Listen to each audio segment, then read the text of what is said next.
नमस्कार, प्रिय सिंपल रेसिपीमध्ये तुम्हा सर्वांचं खूप खूप मनापासून स्वागत आहे। आणि आज आपण चुलीवरचा झणझणीत मटण रस्सा आणि सुकं मटण याची रेसिपी पाहणार आहोत। रेसिपी आवडल्यास लाईक करा, कमेंट करा, शेअर करा आणि प्लीज चॅनलला सबस्क्राइब करायला विसरू नका।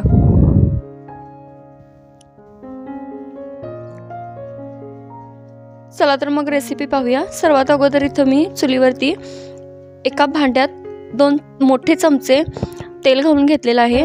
तेल गरम झाल्यानंतर त्यामध्ये बारीक चिरलेले 2 कांदे घालून त्याला छान असा सोनेरी रंगावर परतून घेतला आहे।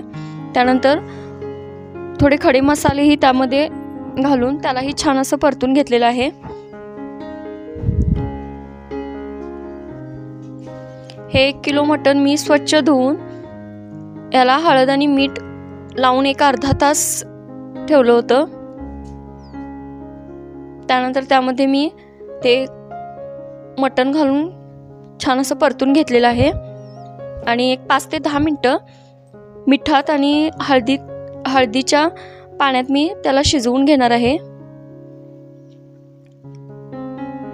एक 5 ते 10 मिनिटांनंतर त्याला छान असं वाफवल्यानंतर ताटावरती मी रश्श्यासाठी पाणी गरम करत ठेवलं होतं, ते पाणी मी त्यामध्ये घालून घेतलेलं आहे आणि पुन्हा थोडंसं पाणी मी त्यामध्ये गरम करण्यासाठी ठेवलं आहे। एवढ्या प्रमाणात मला रस्सा हवा होता, तेवढ्या प्रमाणात मी त्यामध्ये पाणी घालून घेतलेलं आहे आणि इथं मटण ही 15 ते 20 मिनिटांनंतर छान असं शिजलेलं आहे। मटण शिजल्यानंतर त्याला एका पातेल्यामध्ये मी काढून घेतलेलं आहे आणि हे मस्त असा अळणी रस्सा इथं तयार झालेला आहे। इथं बघू शकता तुम्ही। त्यानंतर इथं काही मी मसाले घेतलेले आहेत।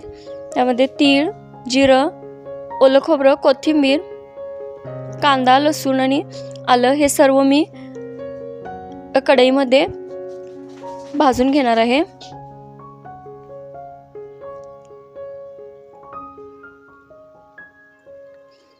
सर्वात अगोदर इथं तीळ मी सोनेरी रंगावर थोडेसे करपूस असे भाजून घेतलेले आहेत। भाजल्यामुळे याला छान अशी चव लागते। त्यानंतर जिरेही मी इथं भाजून घेतलेले आहे। ओलं खोबरं ही थोडंसं सोनेरी रंगावर इथं मी भाजून घेतलेलं आहे। त्यानंतर उभा चिरलेला कांदा त्यात थोडंसं तेल घालून तोही छान असा सोनेरी रंगावर परतून घेतलेला आहे। त्यानंतर त्यामध्ये लसूण आणि आलंही घालून घेतलेलं आहे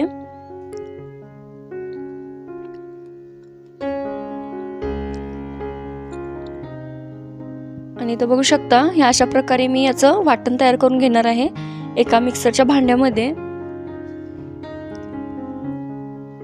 आणि मटण शिजल्यानंतर त्याला आता मी अशा प्रकारे मसाला फ्राय करून त्यामध्ये घालून घेणार आहे। तर एका कढईमध्ये मी एक मोठा चमचा तेल घालून घेतलं आहे। तेल गरम झाल्यानंतर त्यामध्ये जे वाटण केलं होतं ते वाटण घालून त्याला एक 5 मिनिटं मी झाकण ठेवून छान असं शिजवून घेतलं आहे आणि त्या मसाल्यामध्ये मी 1-2 चमचे लाल तिखट घालून पुन्हा याला एक 5 मिनिटं मी शिजवून घेतलं आहे। याला छान असं तेल सुटल्यानंतर त्या अळणी रश्श्यामध्ये मी हा मसाला घालून घेतला आहे।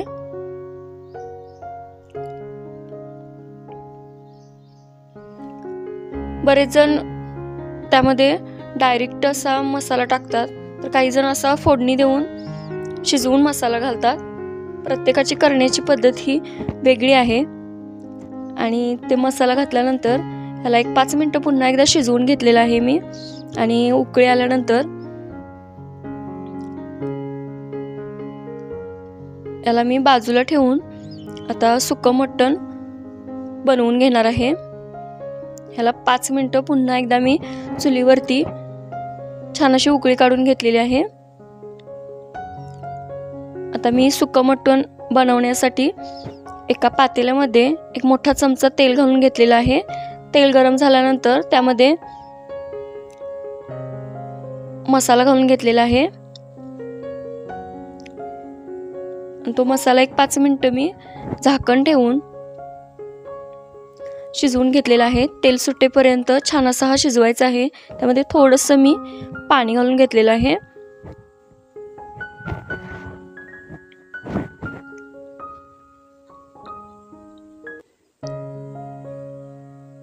तेल सुटल्यानंतर त्या मसाल्याला त्यामध्ये 1 चमचा मी लाल तिखट घालून घेतलेला आहे. लाल तिखट ही छान असं तेल सुटेपर्यंत परतून घेतलेलं आहे.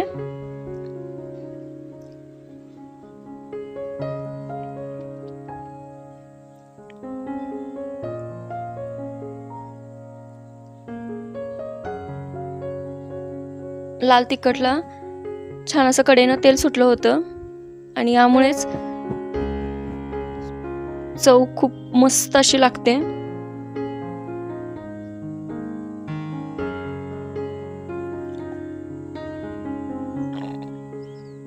आणि जे शिजलेलं मटण होतं ते शिजलेलं मटण मी आता त्यामध्ये घालून छान असं परतून घेतलेलं आहे.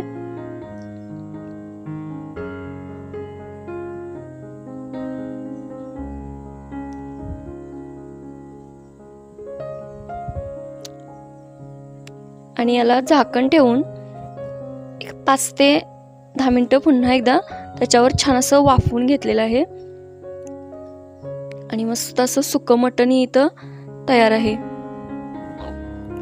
आणि अशा प्रकारे चुलीवरचा झणझणीत मटण रस्सा आणि सुकं मटण इथं तयार झालेलं आहे.